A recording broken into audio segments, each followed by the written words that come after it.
Good morning, everybody. Good morning. Thanks for coming. Good morning, fellow North Carolinians and fellow Americans. Thank you for having me here this morning, here at this beautiful Wright Brothers Monument here in the Outer Banks. More importantly, I want to thank you for taking the time to protest the direction you see our country moving in.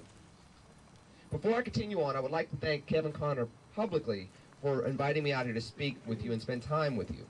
I also want to thank groups such as the Young Republicans of North Carolina and other groups that are spearheading youth activism throughout our country.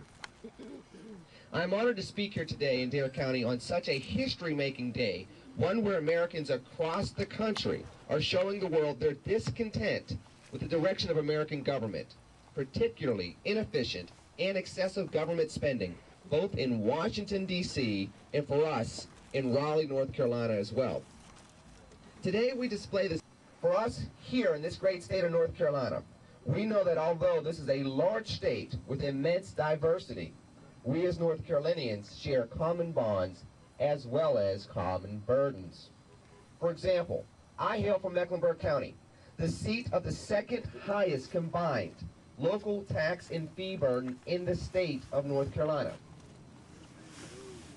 Do you know what county is #1 on the highest combined local tax and fee burden in North Carolina? Dare. Absolutely correct. Dare County.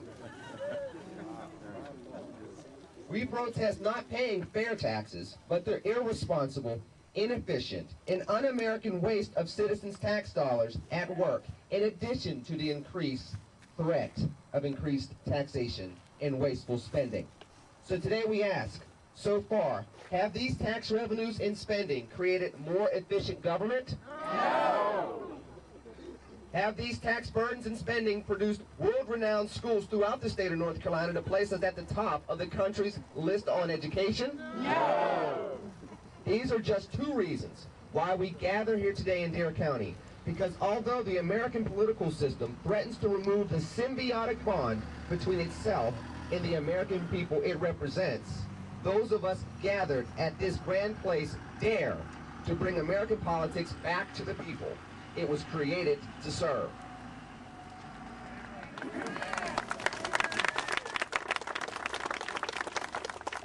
For the American system of government, the American laws, and the American way of life were created for the people and by the people, for use to properly restrain government, not for government to use in order to improperly restrain the freedom of the American people.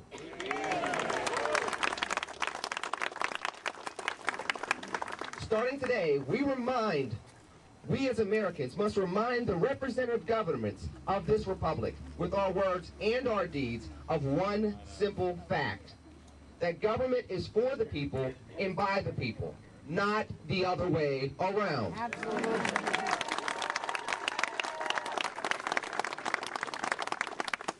A socialist larger government approach focuses on the power of government. A social awareness that brings us back to the premise of our proud republic focuses on the power of us, the people. Our great Constitution does not start with we, the government. It proudly and correctly states, we, the people.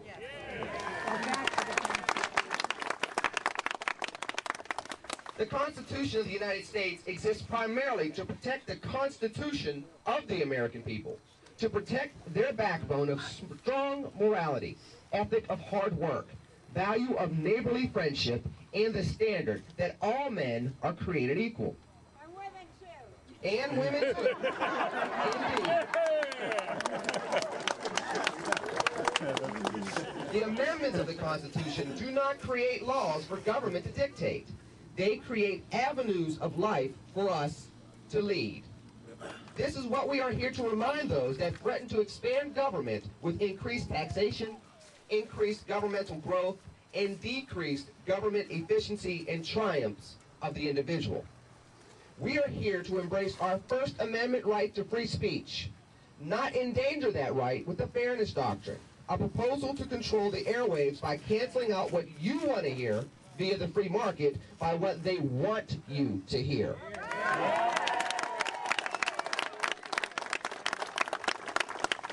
We are here to embrace our Second Amendment right to bear arms, not endanger that right with legislation. Not endanger that right with legislation that imposes a federal mandate to address local problems in a way that tramples states' rights and an individual's way of life.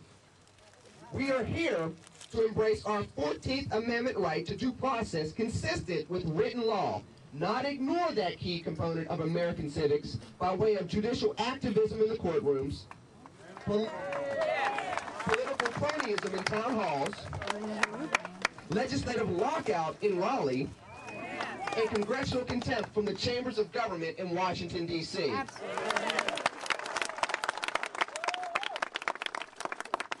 We are here to embrace the vivid reminder that the Bill of Rights and the rest of the Constitution were enacted to protect, progress, and empower the American family, not oversee the breakup of the American family through tax-funded bureaucracy, hinder the prosperity of the American family via intrusive government initiatives, nor weaken the fine people of Dare County and our American homeland under the watch of misguided politicians that seemingly have forgotten what America is all about.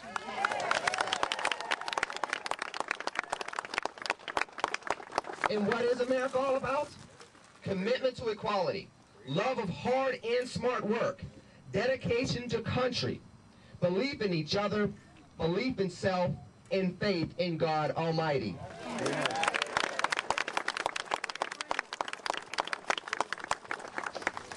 Those commitments, sir, indeed, combined, symbolize the freedom that we do appreciate and enjoy as Americans. And that is why we are gathered here today, to encourage cooperative and efficient government at the local, state, and federal levels.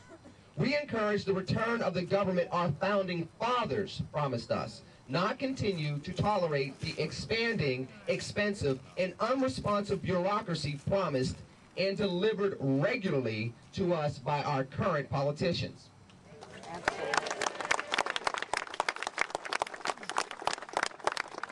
Many in the current crop of politicians, from the White House on down, are intent on promoting a runaway political and social mentality that falsely believes that bigger is better, that more spending guarantees more success, and that more government is more American. No.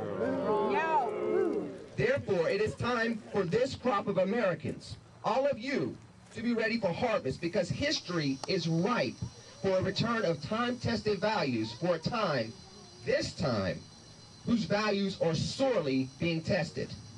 For after President Obama's stimulus package, 8,500 earmarks of pork in the omnibus bill, and wrestling for control of banks and automakers through the expansion of government complete with billion-dollar bailouts and excessive executive bonuses, we now clearly understand that it is up to this crop of Americans to change America. For if change we can believe in, it's going to be true. It's going to be up to us to make it more than just a slogan on a bumper sticker.